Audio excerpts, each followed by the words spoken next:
Anderson heaving one down the sideline, and he's got Cass Allen over the top. Big side, down the sideline. Touchdown. His signature move and his signature performance. Allen, big ball one more time. 58 yards this time. You're listening to the Bruin Bible. This is your host, Will Decker, bringing you UCLA football content all throughout the year for LA Football Network. What is up, Bruin Bible listeners? We have another advertisement for you. We are so lucky to be sponsored by the great people at Athletic Greens. I started taking Athletic Greens specifically because I was lacking energy, lacking focus throughout the day, and needed some special pick-me-up ingredients to make things happen in my life. Athletic Greens has done just that. I've become absolutely addicted to the process. It has over 75 high-quality vitamins, minerals, whole food source ingredients, probiotics, adaptogens to make your life easier by doing this during the day. I like to take it to start my mornings off. I like to do it before a workout. Makes you feel energized, focused, and just have a lot more energy throughout the day than I typically expected. But right now it's the time to reclaim your health and arm your immune system with convenient daily nutrition. It's just one scoop in a cup of water every single day. That's it. No need for a million different pills and supplements to look out for your health. To make it easy, Athletic Greens is going to give you a free 1-year supply of immune-supporting vitamin D and 5 free travel packs with your first purchase. All you have to do is visit athleticgreens.com/LAFB. Again, that is athleticgreens.com/LAFB to take ownership over your health and pick up the ultimate daily nutritional insurance. Athletic Greens, a game changer when it comes to your health and your focus and your mindset. Now to the Bruin Bible. What's up, Bruin Bible listeners? This is your host, Will Decker. Wanted to bring you the sponsors for today's episode, Bet Online, where the gambling starts. I've got a bunch of good bets going on right now. I've got the Lakers making the playoffs. We've got futures bets coming around for MLB baseball. March Madness is around the corner. NBA playoffs on the horizon too. Make sure to check out all of the gambling and all of your gambling needs at Bet Online, where the gambling starts. Make sure to use promo code LAFB to get a little discount. Everything is great on Bet Online. I use it weekly for all my gambling needs. Make sure to check it out. LAFB Gambling. And now to the Bruin Bible. What is up, and welcome back to your favorite podcast in the off season for UCLA football. Will Decker, your host. I'm here with the man, the myth, the legend. He's not a businessman. He's a businessman. Mr. Jamal Madney in the cut. One of my favorite people to talk to about UCLA football, life, you name it. Madman, how are we feeling, especially with UCLA getting this number 2 seed when it comes to the hardwood?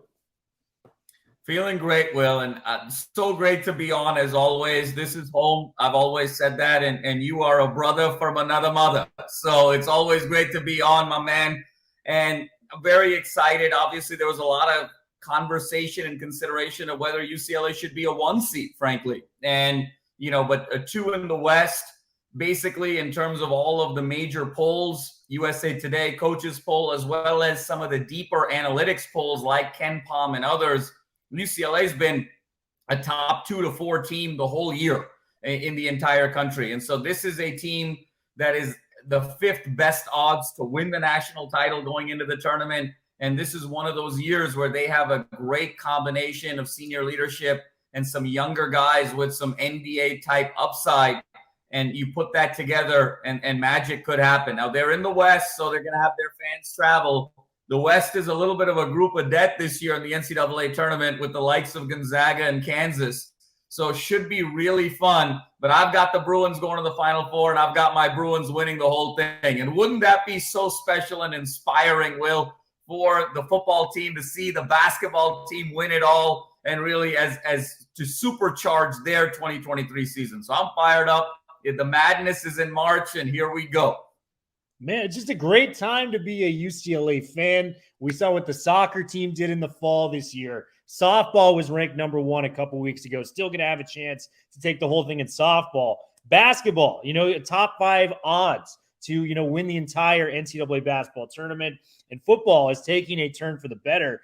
And to kind of, celebrate that March Madness is here, one of the best times in college fandom as a whole. Madman, I got to give you all the credit on this one. You came up with this concept. We are going to compare which UCLA basketball players on the current roster with this team that we've gotten to know over the past few years are most similar to UCLA players on the current roster. It's a fun kind of cross-referencing exercise. And, I did my lunch break today at the office. I'm checking out highlights of, your Tyger Campbells, your Jaime Jacquez's, your Jaylen Clarks, your Amari Bailey's, just to try to find which player, with their personality and what they bring to the table would be good fits. Madman, how much time and thought have you put into this concept? Because I think this is going to be one of the better, kind of ideas we've had on the Bruin Bible. Thriller, I think about this a lot. I bleed UCLA football and basketball, so when you say how much have I prepared, a better question is asking my wife, how much time have I spent not listening to her when she's talking about really important things? Because that's the correlation of how much time I've prepared for this.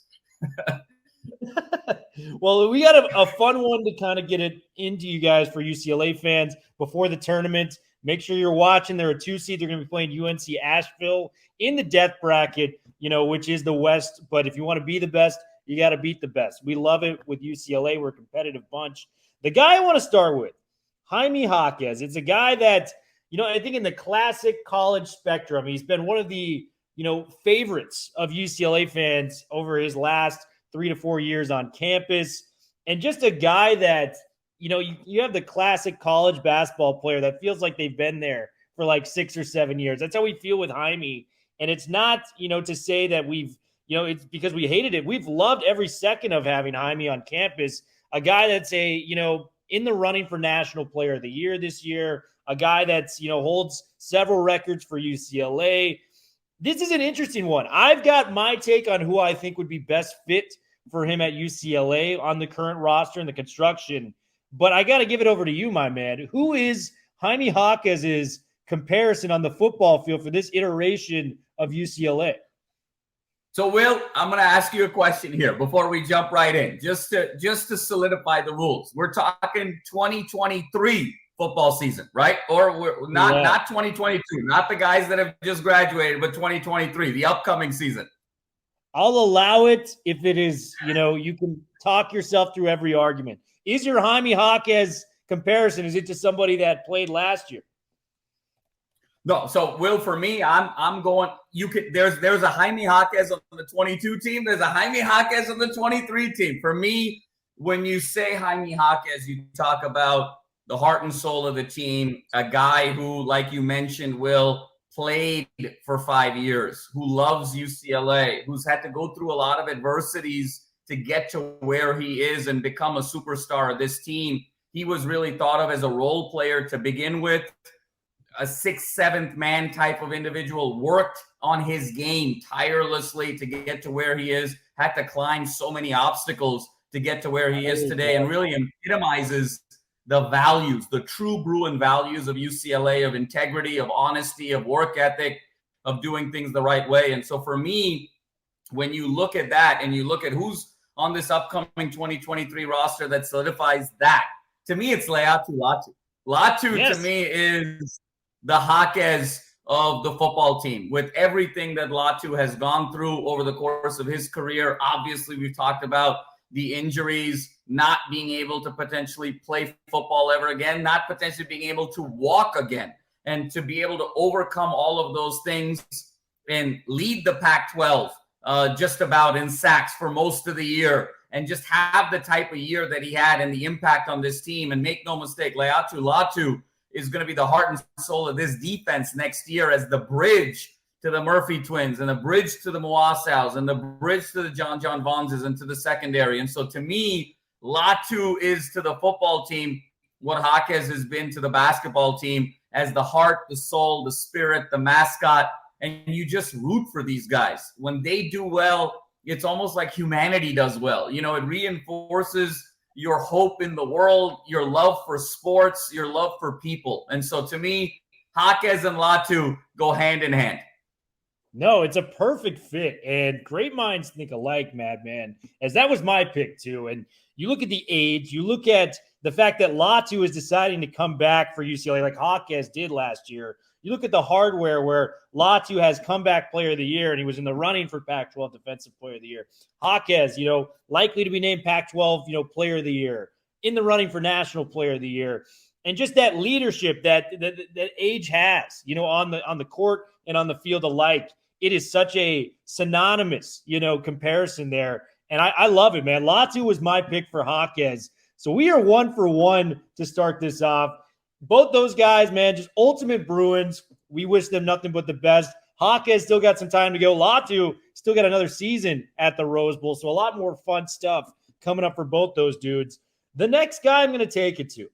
And, we've got 5 or 6 guys that we're going to be comparing to. The 5 to 6 guys that have really captured Bruins' hearts when it comes to playing at Pauley Pavilion. And the next guy I got to go with is another savvy vet, man. A guy that has the best hair in college basketball. One of my favorite players, the point guard on the field, your number one in your heart, Mr. Tyger Campbell. And just a cool college name that you're just never going to forget. I love Tyger Campbell, what he brings to the table. Leads the team in assists right now, close to 5. He's passing the dimes all around. Tyger Campbell, who is he comparable to you as a UCLA, alum and diehard brother? Will, when I think of Tyger Campbell, I think of the engine of the team and with the senior leadership, and he loves to have the ball in his hands and makes the right decisions and bleeds for this team. And 2 years ago, he was top 7 nationally in assists and, has had to sort of orchestrate this team, led the team on that magical Final Four run of 2021 from first 4 to Final Four. Where the whole city was lit up, right after COVID, all of the major spots, whether it was City Hall, whether it was the Santa Monica Pier, whether it was down in Newport Beach, were all blue and gold, representing UCLA for that magical run to the Final Four. First team since VCU to do that. And VCU and UCLA, the only 2 teams ever to go from first 4 to Final Four. Campbell synonymizes everything about team, everything about production, and everything about being selfless. And so many times, it's the Jacquez's. A couple of years ago, it was Johnny Juzang. A couple of years before that, all of these stars kind of get the big pub. And sometimes Campbell takes a back seat, but he is the glue. And when I look at this 2023 team, who do I see as a glue player? And I'm going to go back on defense here, Will, ironically enough. And to me, it's Darius Moasow. Darius Moasow being the captain of the defense, much in the way Tyger Campbell is sort of the captain and running the team on offense, their intellect, their mentality, but being those glue guys where in 2023, if UCLA is going to be really successful, what are the first names we're going to be thinking of? We're going to be thinking about Dante Moore and Harden, and we're going to be thinking about Sachs with the Murphy twins. But Moasow with the tackles, with the closing speed, with that beautiful Manti Te'o comparison, Will, that you made several months ago. He is the glue. Without Moasow, this team will not reach its potential, much in the way that the basketball team without Tyger Campbell is not going to reach its potential. So those 2, to me, are very much kindred spirits. Wow. Love the Moasow comparison. Leader of the defense, leader of the floor, for the Bruins. I've got an interesting one on this one. I want to hear your take. Because I think when you think of a Chip Kelly designed team, there's one thing that comes to mind first, and it's the run game. So in a weird way, with Tyger Campbell, he's at his greatest when he's running in the open floor. He's looking to facilitate. It's a 3-on-2 in the other direction. He's got his man, Jacquez in the corner, and he had Jaylen Clark for the rest of the season on his left-hand side. So he's on the run and he's gunning. And I think because he is the floor general, it's what makes the whole thing work. The run game for UCLA is how the whole thing works for UCLA on offense. Everyone that knows Chip Kelly knows he's a mastermind when it comes to the run game. So the guy I pegged him as was TJ Harden. And I know a little different because, Tyger is, the savvy veteran and Harden is kind of just coming into his own. But I think in terms of importance for next year, we have Harden, we have more stock in TJ Harden's future than I think anybody else does in the UCLA fandom. And we saw it the last 2 games. And I think for UCLA to reach those heights, I mean, we were, the last time we've talked, we were flirting with them, being in the Pac-12 title game this year if everything goes right for them. And I think for them to reach those heights, especially with, in all likelihood, a true freshman quarterback taking over, we expect him to be very good. But at the same time, he's going to be making mistakes. He's 18 years old. He's going to the college level. I think for them to reach the ceiling that they have, they need a floor general on the field. And for me, that's TJ Harden. What do you think about that take, man?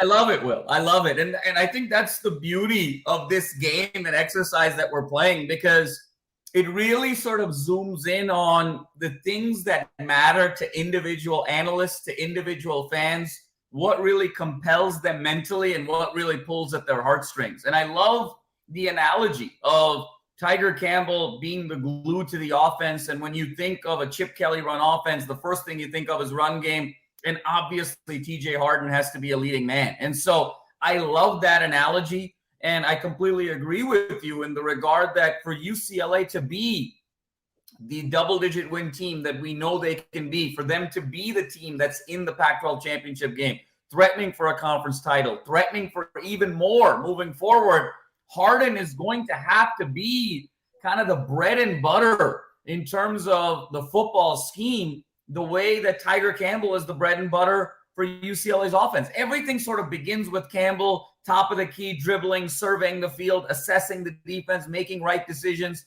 getting into pick and roll, or getting on the wing, finding a post player, or sort of going around the baseline, popping it over to a wide open shooter for a three. So everything is sort of starts with Tyger Campbell, and then you get variation off of that, much in the way it's all going to begin with that stretch zone run play to TJ Harden, and then all the variation comes off of that in terms of RPO, in terms of getting the tight ends involved, in terms of the deep ball, in terms of misdirection, and so forth. So I love that approach, and I love that perspective. I think it's just the importance on both sides. You said it so poetically there with the Tyger Campbell and TJ Harden comparison. This guy was my favorite player, and I just want to wish him success moving into the future, especially off this serious injury. Jaylen Clark, this guy was my favorite player to watch this year. And, I think a lot of UCLA fans are just, hurt that he cannot play in the tournament. Our thoughts and prayers go out to him. This guy meant as much to the UCLA program this year as anybody in Jaylen Clark. Who is your comparison? I've got one in the back of my mind that I hope you do not use on this one. But I am excited to hear your take, as I know you're going to kill it any way you go. Thriller, first of all, Jaylen Clark is one of my favorite Bruins, and I was so happy for him this year where he broke through. He won Pac-12 Defensive Player of the Year, and it was so ominous and poetic in a way, because at the start of the season, if you recall on Twitter, he said, "This is going to be my Russell Westbrook year in Westwood." And he was the first Bruin to be named Pac-12 Defensive Player of the Year since Russell Westbrook in 2008. And when you think of Jaylen Clark, I mean, it's really the primary reason why Jaylen Clark's injury, why UCLA is a 2 seed and has the 5th best odds of winning the national championship versus being a 1 seed and potentially the favorite or the co-favorite to win the whole thing. Jaylen Clark means that much to this team.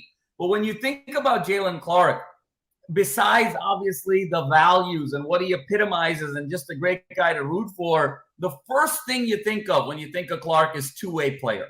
Arguably the best two-way player in America, offensively and defensively. He's going to lock up your best guy on defense, and then on offense, he's got that beautiful floater. He's a slasher. He'll hit a couple of shots. And so it's that versatility of being two-way.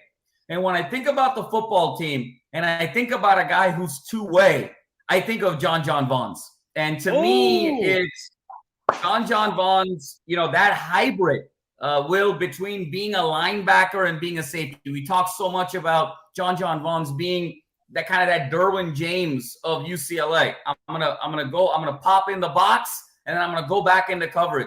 And the ability to kind of play both styles of defense, whether it's going to be smash mouth or whether it's going to be air it out, he can do both. Again, in football, you can't be a two-way player unless you're Dion.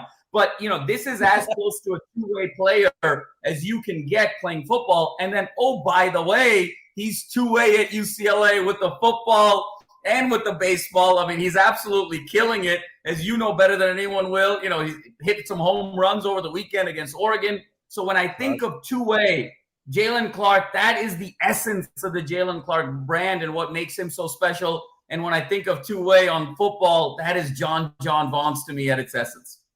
I love that pick. And it was not the guy I had in mind, but just a shout out to John Vaughns. What, like, if you UCLA fans are not paying attention to what this guy is doing on the baseball diamond, he is leading the Bruins in home runs right now, while also being a part-time, full-time linebacker in the Pac-12. This guy is a beast, and I think he's going to have a huge year.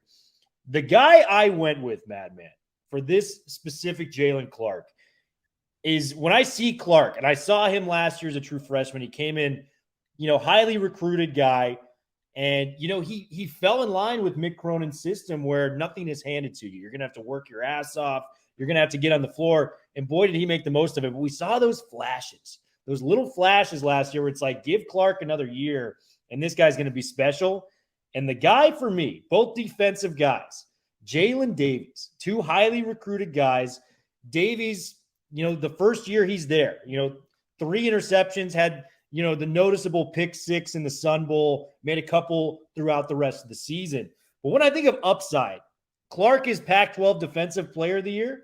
I think there's a real scenario out there where if Davies builds upon his success this year, that he could be the best corner within the Pac-12 and be in the running, potentially for Pac-12 Defensive Player of the Year, knowing his talent, knowing the coaching staff that's going to be coming to Westwood with DeAnton Lynn and the Cody Whitfields, those type of guys. I just think upside with Davies, because I think he can be, a top 3-round draft pick if he realizes that ceiling. I think like Clark's going to be a lottery pick, either this year or next year, God willing, with that injury. What do you think about the Jalen Davies, pick with a guy like Jaylen Clark? Because he's not there yet, but I think Davies has everything in him to be there at some point. I love it, Will. And I love that sort of approach that you took in terms of the pedigree of where kind of they came from in terms of their origin, working so hard to be able to sort of make that next step in terms of becoming not just an important piece of the puzzle, but then a star on the team. And I think Davies has all of that potential. And I think you said it best. They're both great perimeter defenders. They're both great long athletes. They're both named Jalen, so there's a lot to like there in terms of similarity. And oh, by the way, I think Davies has an opportunity to be a two-way player next year on the punt return and the kick return side. I think he's shown enough in terms of ball skills to at least give that a try. And I think he's going to be sort of at least in consideration for Chip in terms of what to do there. So we could even get that two-way element with Davies as well. And I completely agree with you.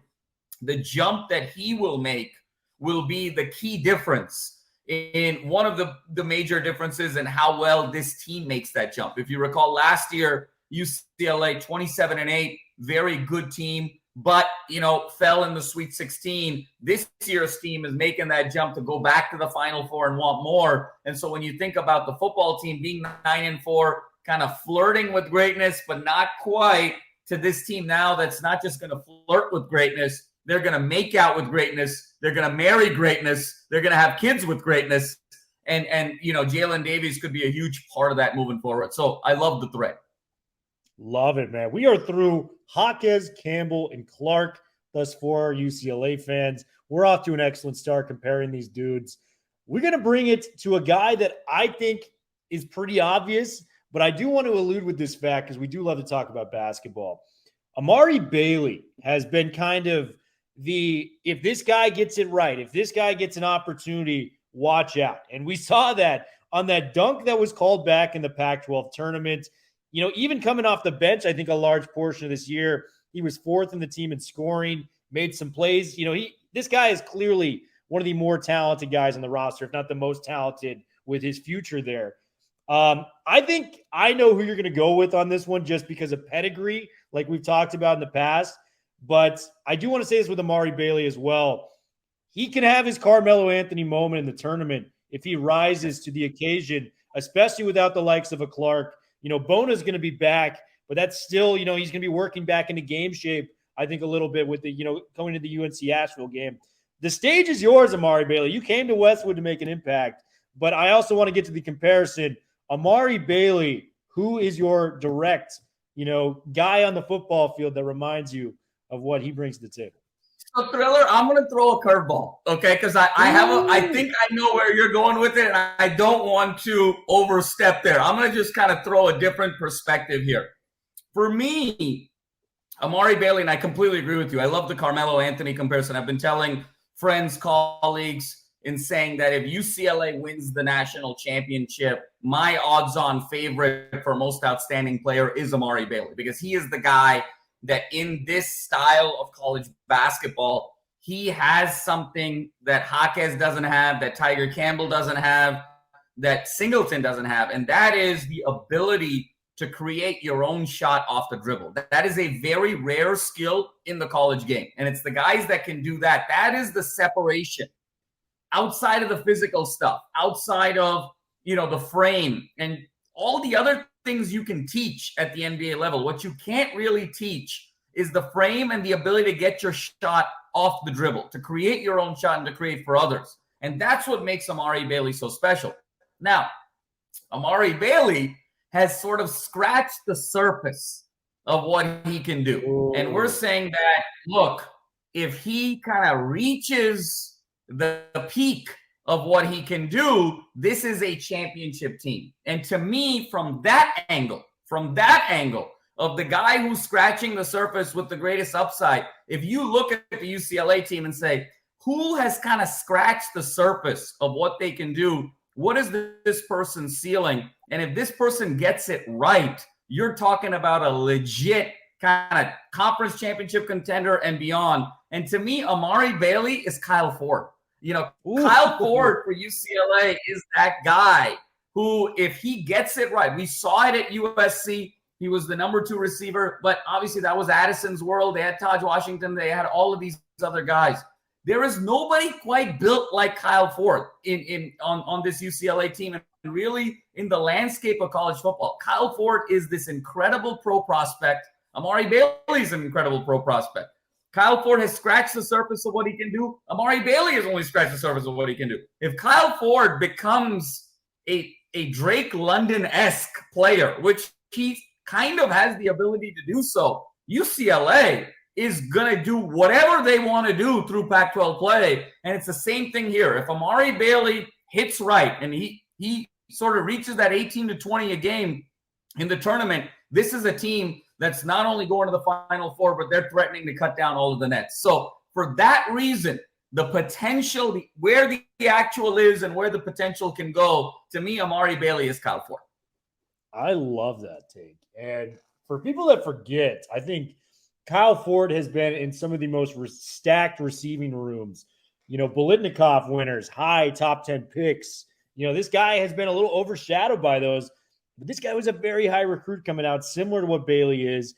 I think he switched to UCLA for more of an opportune situation for him. And we're going to see that play out, for, odds on the first pass-happy UCLA Bruins team we've had under Chip Kelly, a pass-first style, which I am excited to see, man. I think it's going to be really fun to integrate those two guys. Spoiler, the other guy on the side of Kyle Ford, I got him coming in at some point during this conversation. I'm not going to say when. But the guy that I believe to be the most similar to an Amari Bailey, pretty obvious, Dante Moore. And I want to say this. I think we predict Bailey, he kind of started off a little slow, kind of coming into his own at the end of the season. I think that's a best win scenario for UCLA fans if Dante Moore starts to feel it at the end of his freshman year. With more time, with more reps, I think that is going to be the situation we're going to keep a close eye on. There's going to be some frustrating moments with Dante Moore to start. I'm just going to say it. That is the reality of a true freshman quarterback starting NCAA football. However, if he is peaking like an Amari Bailey is right now to end the season, like I anticipate him to, he's too good, too talented not to be the true freshman starter this year and not to be making plays by the end of the year. That's the guy for me. Because if this guy gets it right and he can go to that another level, and I think you can ask anyone in Pac-12 stats, we probably have one of the best defensive lines within the Pac-12. We probably have one of the best linebacking rooms in the Pac-12. Run game, I'm not even going to go there because it's not even worth debating because we're that nice on it. Tight end room. We have pretty much everything. And you know how I feel about the secondary. if Dante Moore can go to that another level, we could be talking about making our version of the Final Four, when it comes to college football, if Moore truly is the chosen one. So I think for both of those, Bailey trying to get UCLA to the Final Four, Dante Moore trying to get UCLA football to the Final Four, I think it's a natural comparison. What do you think about that, man? Absolutely, Thriller. And that was, that's the other one, right? That's the mainstream, perfect sort of mirror image there. And I wanted to throw a curve. I'm going to throw one more curve at the end, to sort of solidify it. But I completely agree with you, right? When you look at who's the guy with sort of this massive upside who can really be the centerpiece of the team to win the championship, like you think Amari Bailey, you think Dante Moore, you think of Dante Moore in some angles, number 2 recruit in the country, some number 3 recruit in the country. Amari Bailey was the number 1 recruit in California. And so 5-star, decorated. There was a special on Amari Bailey just yesterday about him walking through the basketball center and just talking about all the great players that have played here before and what an honor it has been to play at Pauley Pavilion and be a UCLA Bruin. And you can tell that Dante Moore talks very similar to Amari Bailey about what it means to be a UCLA Bruin and wanting to come and play for Chip and that legacy, but also that Bruin legacy. So they don't just play big and have big potential. They think big and they act big. And that's where that similarity makes so much sense to me. And look, from your mouth, Will, to God's ears, that Amari Bailey is the most outstanding player of the 2023 tournament. I'll tell you right now, Will, you are going to have to find somebody to do this show for 4 weeks. Okay, if UCLA wins the whole thing, because I'm going to lose my voice for a month if that happens. All right, I'm going to be drinking hot tea and soup. It's going to be Indian chai and Persian black tea to get my throat back to a place where I can actually provide value to the Bruin Bible if the Bruins win the whole thing in basketball. Yeah, we're going to get requests from the viewers going, where's Madman? It's middle of May at this point. I'm going to be like, last we heard from him was Bourbon Street 2 weeks ago. We have not heard or found him whatsoever since then. Final Four is in Houston this year, so that should be pretty fun. New Orleans, a very easy drive from Houston. Just going to throw that out your way, Madman. When you're on the victory tour celebrating our UCLA Bruins taking it down. We got 2 more guys I want to touch on. We're not going to get to Mac Etienne on this show. I'm sorry, UCLA fans. We're going to be talking about David Singleton and Adem Bona. So these 2 guys. Which guy do you want to go with first? And I'll let you just. It's your world, Thriller. I just live in it. It's your call. Easy, brother. Easy. We'll go with David Singleton. I have a good comparison for this guy. I'm excited for you to hear him. You, as always, lead us off, brother. So, Thriller, I think this is where there's going to be, some crossover in terms of, order, right? I mean, there's some guys that you picked and vice versa. When I think of David Singleton, I think of a guy who provides a very necessary value to this team, and he's one of the guys that sort of uniquely provides it. And so David Singleton, to me, is the shooter on this team because there are nights where UCLA kind of ebbs and flows offensively. There are nights where they're just clicking on the offensive side of the ball, and then there are nights where there are droughts and it gets crowded in the paint and spacing. Jacquez likes to sort of operate in the mid-post. Jaylen Clark likes to operate in the mid-post. Tyger feels his best when he's in the mid-range. Even Amari Bailey with that first step left, and he loves to sort of bring the ball over and go left. All these guys are sometimes drive-first guys. And so when you have 4 drive-first guys, the court gets a little crowded, and it becomes a little bit challenging. Singleton is the guy who's the pure knockdown shooter that's able to kind of solidify things for the team and does so very beautifully. And so to me, when I think of, the team offensively, who is the guy that's going to kind of do the thing that no one else can really do on this team for next year? I think of Sturtevant and, as the guy who is going to be, that deep threat, what's the thing that Kyle Ford can't do, the thing that the other receivers can't do. He's going to stretch that field vertically, very important. The way David Singleton can stretch the court, Sturtevant is going to be able to stretch the field. And the way that Singleton can kind of uniquely do it for this UCLA roster. Sturdivant can sort of only uniquely do it for the UCLA football roster. And so shooting is so imperative in March, and being able to throw the ball downfield is so imperative in December and January. And so to me, that is sort of a match made in heaven when you kind of sync those two guys up, especially when you look at the modern games.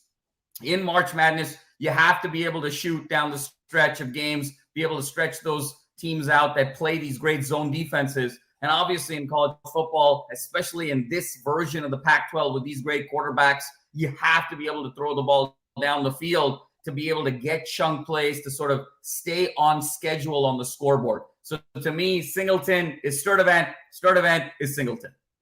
Man, well, you took my pick, and it just shows that we think similarly when it comes to this. I think it was a phenomenal pick. And the word that comes to mind for me is X factor. If David Singleton hits, 3 to 4 threes a game, you're feeling like we should win this game. There's no reason we should lose. If Singleton's providing that extra little spice that he does, that you're right, nobody else can do.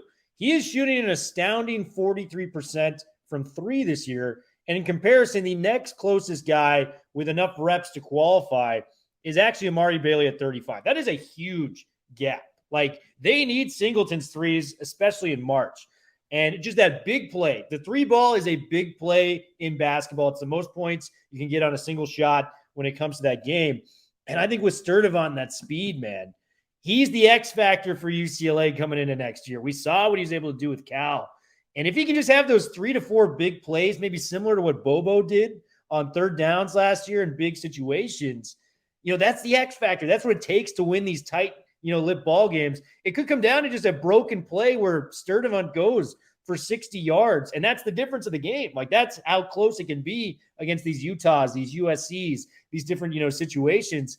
And I love the pick because I think Sturdivant and Singleton, both X factor guys, both guys, if they're clicking, there's no reason your team should lose. I love both those guys. So Madman, phenomenal pick.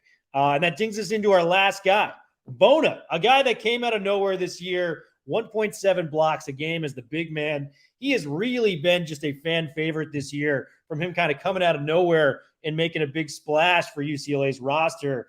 Bona's an interesting one, and I'm interested to hear your take on who you picked for the last guy in the Bruin March Madness to 2003 football, transfer crossover. So what do you got for me, Madman?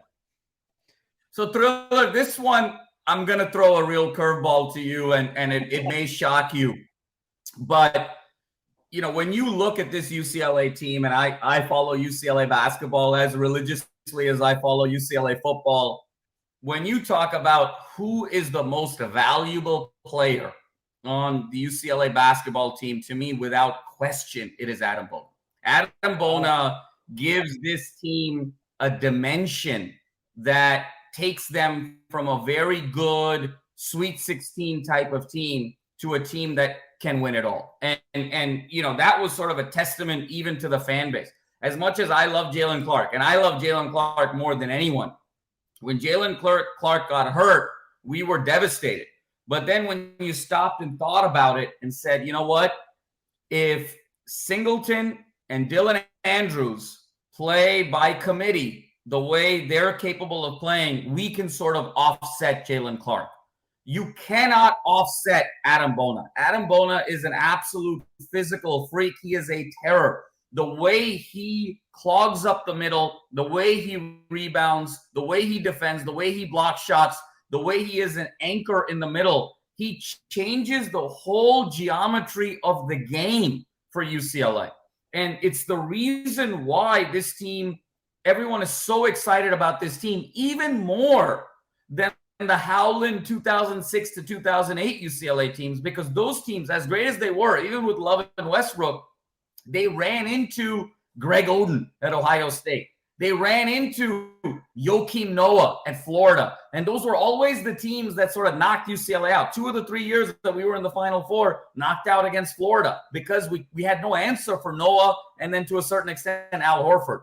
The way, as much as college basketball is a guard game, you go from good to great when you have a transcendent big man. Think about Karl Anthony Towns and that fabled 38-1 Kentucky team. Think about the DeMarcus Cousins. Think about Jahlil Okafor at Duke. Think about these bigs that have transformed these teams for a particular season. The reality is that the big man in college basketball, when you have an elite big man, he can transform your season the way a great quarterback can transform your season in football. And to me, as shocking as this may sound, Adem Bona is Dante Moore to me, because he is the guy that takes you to that next level. And he is UCLA has no chance without Adem Bona. That's why we were so on our edge when Adem Bona got hurt in that semifinal against Oregon, because we were like, we got no shot without Bona. Like, we're a good team, but without Bona, we have no shot. Without Clark, we can still win it all. Without Bailey, we could still win it all if Clark was there. These other guys are somewhat interchangeable. The one guy you cannot replace, the one guy who's completely non-interchangeable, the one guy who changes the geometry, the projection of your season, of your strategy, of your game, is Adem Bona. Dante Moore changes the whole complexion, the whole trajectory, the whole strategy of UCLA football. He is irreplaceable. If we lose Kyle Ford, there's probably by committee we can replace it. We lose Sturdivant, by committee you can do something. TJ Harden, by committee you can do something. John Vaughns, you can do something. You lose Dante Moore, your whole season is over. You lose Adem Bona, your whole season is over. So Bona, to me, as crazy as it sounds, to me is the Dante Moore of UCLA basketball. No, I love it. And you broke that down so eloquently, just talking about the unlocking of the team and reaching their ceiling, with Dante Moore. He's clearly the guy that we've tabbed as the guy that's going to be able to take UCLA over the top. Bona, clearly the guy for this year. I have a different guy than you when it comes to this point. And the guy that I wound up with, and it deals with defensive intensity, and you mentioned it, just being the anchor in the middle and making a different point that UCLA's had, and a guy that they weren't expecting to break out. That for me is Jay Toia. Jay Toia being the anchor of the defensive line. Bona with those 1.7 blocks per game, what he's been able to do defensively has allowed this team to go out and run and gun with Tyger Campbell on the fast break. I think what Toia can do in the middle for UCLA is the anchor of the defense, kind of that tone setter, the physical presence of a Toia and a Bona. Those are difference makers when it comes out on the football field.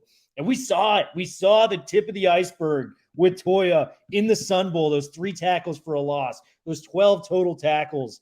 He even pressured the quarterback multiple times. To his credit, Nick Patty just made plays out there. So that pocket was collapsing, at a rapid rate. I think Toia is the key to unlocking this defensive line to being the best it's been in UCLA, the way Bona has unlocked probably the best big man prospect UCLA's had in a decade plus. What do you think about the final selection, Toia to Adem Bona?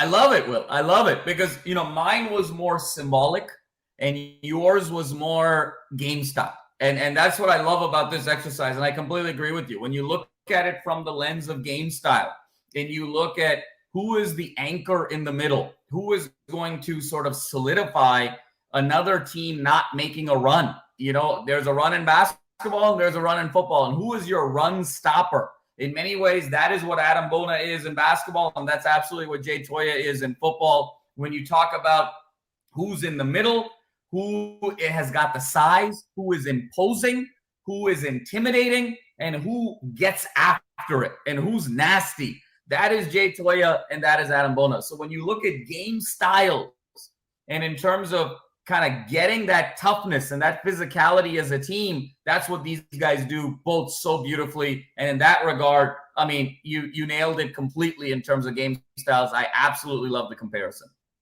Love it, man. That concludes the one and only cross-reference draft of UCLA basketball players in March Madness, comparing them to the UCLA football players we currently have on roster. Madman, hell of an idea. Anything we got to plug outside of the great Los Angeles Football Network to end this great episode? Thriller, wouldn't this be a special year? And this is the time, the The madness is about to begin tomorrow. It's already started with the first four, but for UCLA, the madness starts tomorrow. Let's dream big, Bruin Nation. Let's dream big. And by dreaming big, this is the time. Go to sleep tonight. Have big dreams. Is this the year? Is 2023 the year that 2006, 2007 was for Florida?